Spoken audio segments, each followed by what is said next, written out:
Jeff, the emphasis on running the last 2 weeks, does that represent a philosophical shift among the coaching staff, or has it just evolved in the course of the season?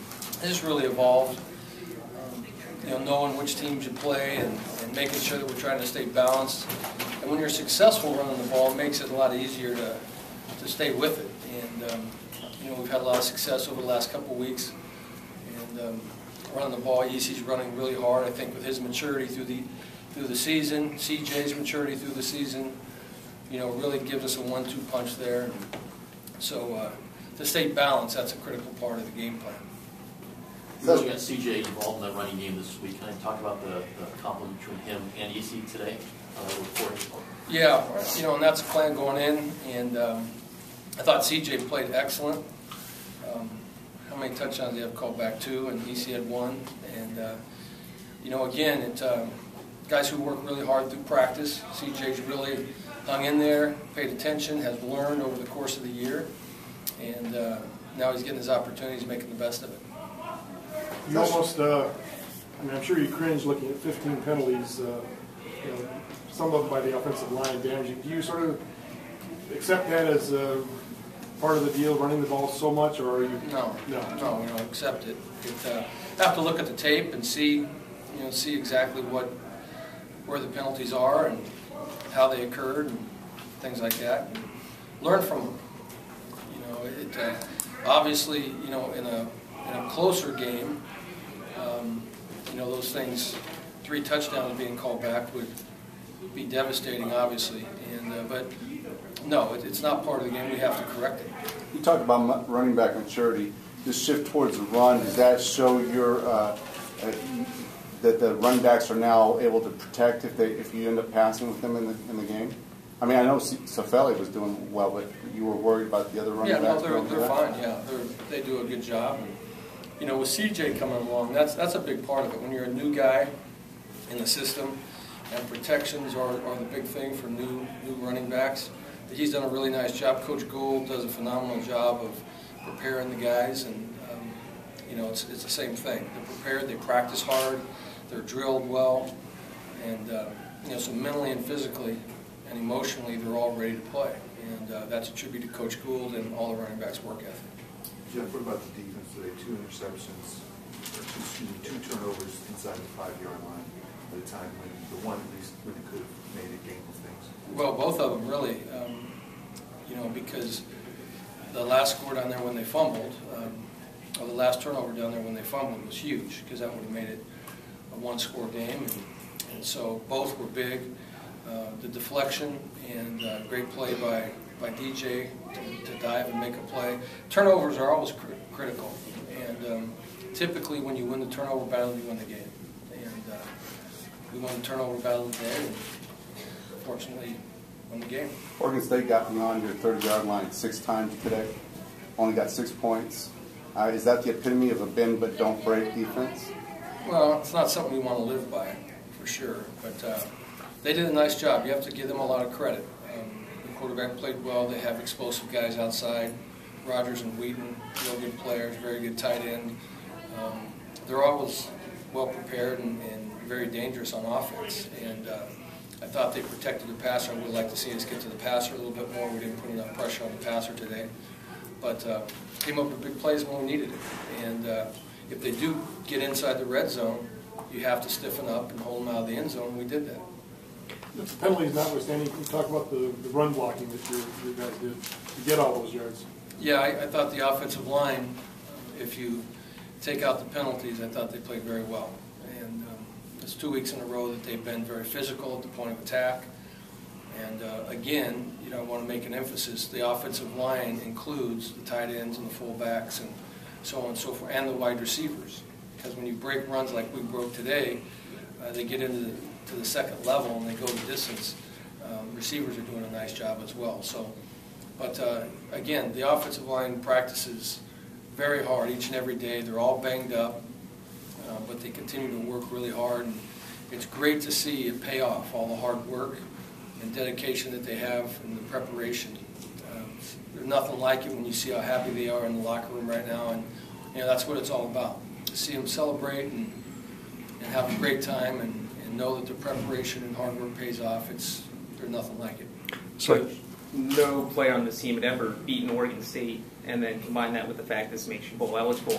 What was the mood on the sideline as those final seconds ticked away? Well, not so much on the sideline, but in the locker room. You know, I think it was obviously a goal, you know, because Oregon State's really been a thorn in our side.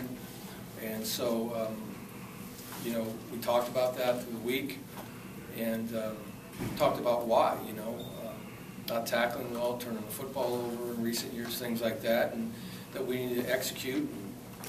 And so, and then obviously to get our 6th win and be bowl eligible is something that's a huge goal. You know, it's a team goal going into the season, and now we've accomplished that, and so couldn't be happier for them.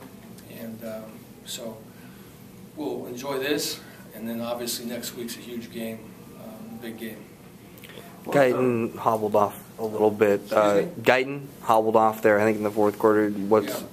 Is he? I haven't heard. I don't think. I saw him walking in the locker room, so it wasn't anything. I don't think it's anything overly serious. He's been hampered with a foot problem. I think he probably just irritated that again. Did he start at linebacker, or was that a typo?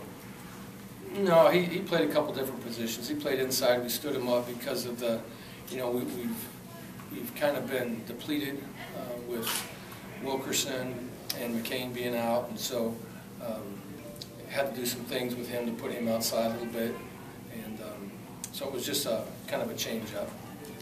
And those two guys you mentioned, Wilkerson, need to prevent them from going. Yes. Any idea about next week? Have no idea. And McCain? Same thing. McCain had a concussion, and so those things are typically day-to-day. And like I mentioned many times, with a concussion, our medical staff does an excellent job of making sure that they're ready to go before we get him back in there. And so he'll continue to go through a battery of tests, and when he's ready, he'll play. And if he's not, then he won't. And Tedford didn't play? Tedford did not play. Tedford's been banged up for a couple weeks, and so today we had some other guys in there that went. Mawala played a lot more today, and Austin Clark played, and so you know it's that time of year. We got a lot of guys who are banged up, and, but it's nice to find a way to win. Next guy has to step up, and they did. Anything specific with Tedford that's bothering him? No, he's just banged up. You know, he's had a hip, he's had a lower back, he's had a little bit of everything, and so you know he was an emergency guy today, but felt like if those other guys were fine or something happened to them, it'd be a nice time to be able to let him get healthy, and so I would assume that he'll be back next week.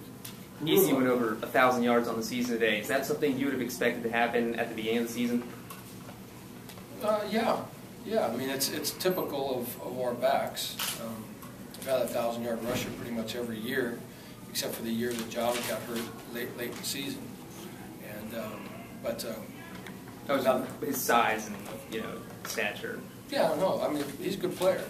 He's a good player. He runs hard, and he's just continued to improve each and every week. And I think you can see not only is he elusive, but he's bringing more power now. I think as the season wears on, you get used to the holes and how to cut and how to break. He's running very physical too. For a little guy, he's really hitting the holes and making positive yards after he gets hit. And I think that's due to the experience now that he's gained. Can you recall a game here where 3 touchdowns have been called back by Tony? No. The last home game of the year is always very emotional for the team. What's it mean for you as a coach, seeing people, these group of seniors that came to you as teenagers and now they're sort of done with their home part of the schedule? Well, we talked about that last night a little bit in the team meeting, that, you know, while it is their last home game, there's still a lot of football to be played. And we'll get sentimental the last time they put the pads on. And, you know, so coming out of the tunnel today, you know, we talked about just being excited, you know, to play your last home game. And I was pleased to see it look like, to me at least, there was a better crowd today. And you know, I'm happy for that because those guys deserve that. You know, the seniors who are playing their last home game, you know, really deserve to be sent out of here in front of their home fans with some support. And so I was pleased to see that. Yep, the the criticism of Zach Maynard sort of reached its crescendo after the UCLA game with the interceptions he had. Since then, become more of a a dominant running team. Was that just a coincidence, or was that a thinking to minimize possibly turning the ball over?